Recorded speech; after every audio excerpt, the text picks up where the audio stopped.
What's up, y'all? Hope y'all doing good. I'm Anthony K. Thomas, and welcome to Wrestling with Rumors. So, before we get into everything that is Wrestling with Rumors, like I say every week, every rumor that I am about to read, it's exactly what it is. It is a rumor. We speculate as wildly as we want, but until that rumor is proven true, fact, or we see it happening on TV, depending on what that rumor is, they remain what they are, rumors. So with that, let's get into everything that is a new episode of Wrestling with Rumors. Per WrestleVotes, NBC wants John Cena's last match to air on December 13th, despite previous rumored talks of moving it to December 27th to compete with AEW, which is World's End for AEW. The network apparently has an NFL commitment that night and doesn't want to compete with its own programming. So this is the other side of that of a coin, metaphorically, to a rumor that I read this past week about talks in the air about wanting to air John Cena's last match, which would be Saturday night's main event, on December 27th to directly compete with AEW World's End. And with this rumor, this is the other side of that coin, saying that NBC, despite the rumors, wants to keep John Cena's last match to air December 13th, so they don't end up directly competing with themselves with the NFL. And see here, December, I'm thinking we're in the playoffs. We're talking playoffs by the time we get into December. So yeah, I could see that. I mean, that makes sense. Even though I think the other side of that is also that to not directly compete with AEW World's End, possibly, but for the network to say they don't want to compete with themselves because the NFL commitment they have, which is more than likely an NFL game, an NFL playoff game, I guess that makes sense. WrestleVotes Radio says WWE is considering a redesign of the AAA logo, with the hope of giving it a fresh new look. Well, this is one of the littlest things that's expected from this takeover of WWE taking over AAA. Among the things that will be changing over the coming years with AAA, whether fans like it or not. The logo being redesigned is one of the little things, and one of the obvious things, of course, that they would change. I mean, the logo that they have, that they've always had. I mean, I love that. That's a classic logo, but it makes sense that they would want to redesign it to give it a fresh new look, give it more of a feel of who they are as a company. A WWE as a company. So yeah, it would make sense that that would happen. That's one of the little things on there. As far as the big things that will happen in the change that will come in the coming years for it, but as far as the logo goes, yeah, it makes sense that they would want to do that. The Wrestling Observer newsletter says there are some higher ups in WWE who legitimately don't know if Karrion Kross and Scarlett's exit from the company is a shoot or a work. Either way, they expect that Kross and Scarlett will both be brought back. This has really been the talk for the last week, since his exit since his contract since Kross's and Scarlett's contract was done last Sunday. And this has really been the talk. He did an interview not too long ago, and I don't think it's a shoot. I really don't think it's a shoot. I really think he's gone from the company, whether it's, and I totally understand how it's hard to believe that it's not a shoot, because you got Seth Rollins who pretty much lied to everyone in the back and us about his knee being hurt, thinking that he was actually hurt and he wasn't going to be back till possibly sometime next year, only to turn out that it was a shoot this whole time, and that it was his plan B to get the world championship off of CM Punk. And then of course there's R-Truth, how he was released from the company, and then brought back, and that still not knowing whether or not that was an actual shoot or not. I think with R-Truth, I think he was actually gone. I think he was actually gone, and something happened besides the fans being loud about it. That R-Truth came back not long after he was released. I think something in there happened. So when it comes to Cross and Scarlett, I believe that they're truly gone from the company, and that is what it is. And it's a bad taste in everyone's mouth about how it goes, about how it went down, and then to watch the interview that he had, and then hear everything, how it went down, and it's just it leaves a bad taste in your mouth, and you're not sure about what's going on, if we're getting kayfabed here or what. I believe he and Scarlett are actually gone from the company, and they're busy, and they're doing their stuff. If they're brought back, great. If they're brought back and they're back in the company and all that stuff, that is great, because that's what we all want.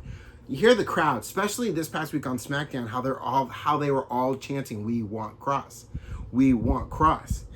They are being loud about it. So I believe that I want to believe that Karrion Kross and Scarlett will come back, that the talks will happen, everything will get back on track, and he will be back, and it'll all be good again. But for now, I'm just leaving it as it is. He's gone from the company, wherever he ends up next. I look forward to it, whether it's back in WWE or somewhere else. I look forward to whatever happens next for Killer Kross. And that's where I'm going to leave it with that. Lola Vice has signed a new contract with WWE per PW Insider Elite.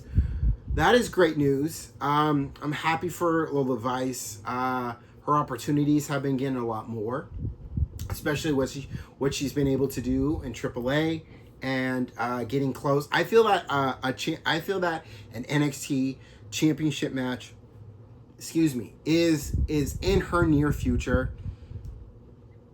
I want to say it's going to happen sometime before the end of this year, but then you look at someone like Jada Parker, and the crowd is behind her more and wants her to get that championship. So you got all these women who are in the upcoming, who are definitely in the running for the NXT Women's Championship match, an NXT Women's Championship match, and it's just wondering who is going to get that match. It's not going to be at Heatwave, because JC Jane is already booked for a triple threat. But after Heatwave, that next show, whatever comes next, I am kind of tied between Lola and Lola Vice, yes, but more on Jada Parker. You know, you got Jada Parker, Ms. Parker, absolutely. Really quick, that'll do it for the rumors. Rumors were a little on the short side this week. So changes in WWE, they are coming, and I feel like we really felt those changes. We really felt the changes in WWE in a way that kind of leaves a bad taste a little bit. First with Karrion Kross, how that all went down, it just feels that left a bad taste. But also this ESPN deal is just leaving a lot of people just with not happy. And when you look at the PLEs, you look at the archives, you look at NXT, you look at everything WWE, and the deal they had with Peacock, we knew that was coming to an end at some point. And when we got to the end, there was an idea, and this was my idea too, that the possibility of WWE with or TKO starting up a standalone app that has everything WWE and possibly even everything UFC, but just one stop shop for everything right there. And then Netflix happened, and we weren't mad at it. We weren't mad at it. Raw moving to Netflix, that was awesome. Then learning that internationally, everything WWE, Raw, SmackDown, NXT, PLEs was all going internationally on Netflix. And none of us were mad at that. I don't think anyone was really mad at that. We were cool with it. We were great with that. But then you look at but at that same time, we knew that Peacock deal was coming to an end. And the idea now, then, that WWE would take everything, well, not everything, minus SmackDown and NXT, but everything PLE-wise, WWE PLEs would just go to Netflix. You know, it still makes sense. It makes sense. When you got everything WWE internationally, it made sense to have at least WWE PLEs on Netflix as well, so that internationally and here in the US, PLEs galore. Right here, here as well on Netflix. That made sense.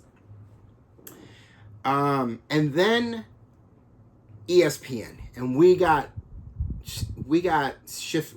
were taken, shocked, surprised, angry, pissed, a wave and a mix of emotions and feelings about WWE taking their PLEs and moving them to ESPN. And not everything WWE is going to ESPN, just the PLEs. We're leaving NXT PLEs and the archives somewhere else to go, not knowing where it's going to go. And I'm hoping it's Netflix. I'm really hoping it's Netflix. But to pay $30 a month, you understand how everyone feels about that, how the feelings come in and how they're angry and pissed and already planning their exit from at least WWE PLEs, because especially in the economy that we're in, not everyone is going to be able to pay $30 a month for the PLEs. There's like a percentage of people who have satellite and cable and who have that and in their package deal they have ESPN, and because of that package deal they have with ESPN on their cable or satellite providers, they're able to get that ESPN standalone app absolutely free. So that's not a worry for them. They're not worried about. They don't have to worry about putting out an extra $30 a month for it. But for the people that don't have the satellite, the cable,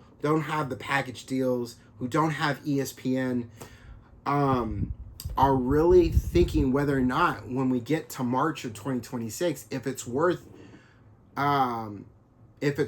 throwing out $30 a month just for WWE PLEs, because that's basically what you're going to be paying a month per NXT PLEs, because there's not a lot of people that I can think of who will get the ESPN app to use it for everything. A lot of people, there's a number of people who will get the app who do pay out the $30 just to watch the NXT, just to watch the PLEs for WWE, WrestleMania, all that stuff. But I get it. It makes sense. It still makes sense that the WWE PLE here in the US should be on Netflix. It just feels like, and I get it, money, right? It's the end all be all in some cases, especially in business, for business reasons. It's there. And when you're getting a couple $1 billion for it, you know, I get it. But it feels like, and it really feels like, and disagree with me if you want, but it feels like WWE dropped the ball in listening to the people, listening to their fans, listening to their base about this, because it makes sense. If you're doing it for the people, then you're not going to ESPN where you know you have people who cannot afford the $30 a month. You would go to Netflix where people can afford it. People who already, there are millions, if not billions, of people who have Netflix. And out of those millions and billions of people are WWE fans who are already watching Raw on Netflix. It just makes sense to have everything either internationally or in the US on Netflix. It made sense for that, especially if you're listening to the people in that, you're going to go Netflix. But no. I mean, yeah, just no, they weren't, I don't feel that they were listening to the people on this. It was strictly about how, the most money we can get. And, Peacock was up to try to renew it. They didn't have enough money. Netflix, I believe, was up for it too. They didn't have, the money that they were offering was not enough. ESPN offering enough money. And ESPN was only able to offer what they could because they were able to acquire rights for the NFL as well.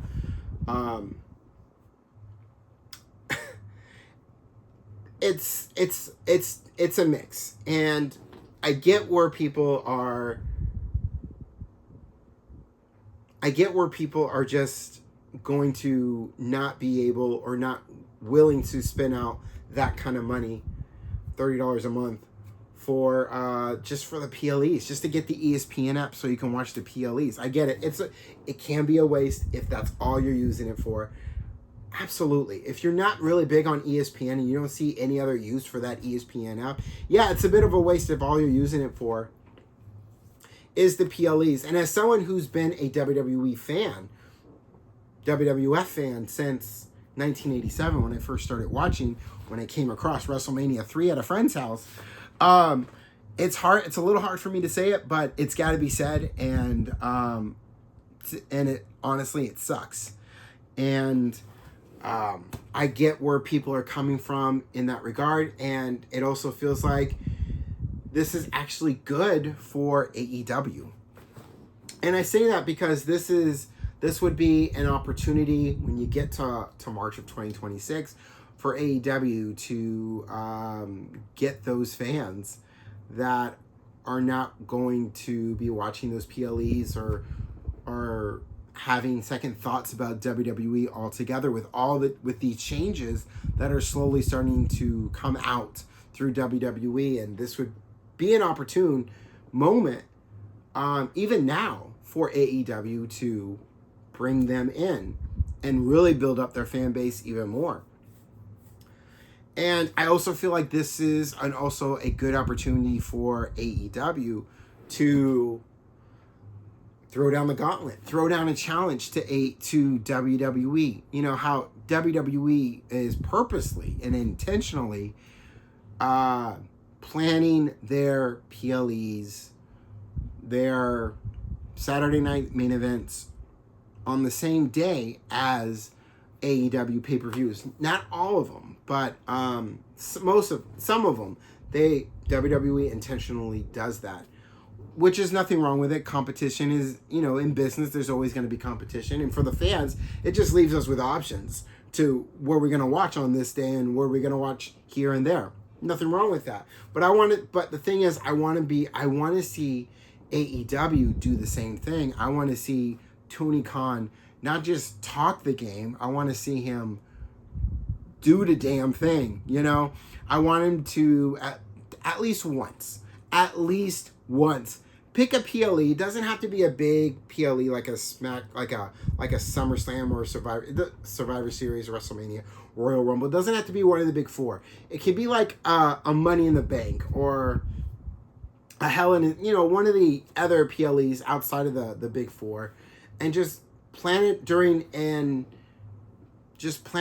like a Double or Nothing. Have a Double or Nothing on the same day as one of the other WWE PLEs, and just intentionally do that and see what happens. See what the fans do. Look at the numbers and see who did better. See if you did better, and if dip a toe in. If the water is good enough and you did well enough, do it again. Really step out. I feel that AEW has been on a pretty good run this year, and things are really looking up for them, and things are really coming around.